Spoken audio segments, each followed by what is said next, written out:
Hey everyone, welcome back to our channel. Today, we're tackling something super straightforward but incredibly useful.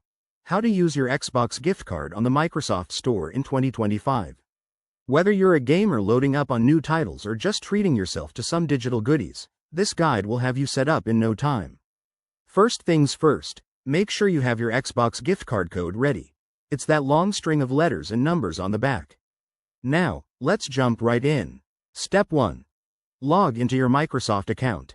Head over to the Microsoft website or open the Microsoft Store app on your Xbox console, PC, or mobile device. If you don't have an account, you'll need to create one quickly. It's free and easy. Once you're logged in, navigate to the Redeem section. On the website, look for it in the top menu. On the app, it might be under your profile or in the store settings.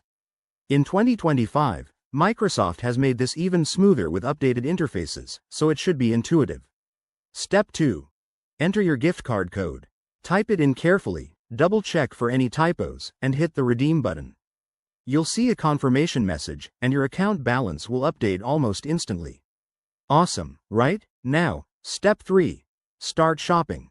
Browse the Microsoft Store for games, apps, movies, or subscriptions. When you check out, your gift card balance will be applied automatically. If you have any leftover funds, they'll stay in your account for future use. One quick tip. If you're on an Xbox console, you might need to restart the store app to see the updated balance. It's a minor hiccup, but it happens. And that's it. By 2025, this process is faster and more secure than ever, thanks to new tech integrations. If you run into any issues, like an invalid code, make sure to check the expiration date or contact Microsoft support. Thanks for watching. Hit that like button if this helped. Subscribe for more tech tips, and I'll catch you in the next video. Stay gaming.